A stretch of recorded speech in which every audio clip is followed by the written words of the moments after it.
BNP মহাসচিব মির্জা ফখরুল ইসলাম আলমগীর বলেছেন, BNP এগিয়ে রয়েছে, প্রাপ্ত ফলাফলের সংখ্যাগরিষ্ঠ আসন পেলে সরকার গঠন করবে। তিনি বলেন, ৩১ দফা বাস্তবায়নে কাজ করবে বিএনপি। ঠাকুরগাঁওয়ে সাংবাদিকদের কাছে তিনি এই কথা বলেন। ভালো মেজরিটি পাবো এবং সেই মেজরিটি পেলে আমরা সরকারও গঠন করবো। এবং আমাদের যে ম্যানিফেস্টোতে যেটা বলা আছে এবং আমাদের ভিশন 31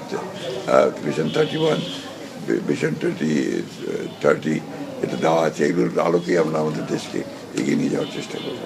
ঠাকুরগাঁ এক আসনের যারা ভোটার্স এবং জনগণ, তাদের কাছে আমি ঋণী এবং ঋণ শোধ করা আমার পক্ষে আদৌ সম্ভব কিনা যায় না। তবে আমি চেষ্টা করব, যদি সুযোগ পাই আমার কাজের মধ্য দিয়ে ঠাকুরগাঁও জনগণের কল্যাণের জন্য আমি কাজ করব।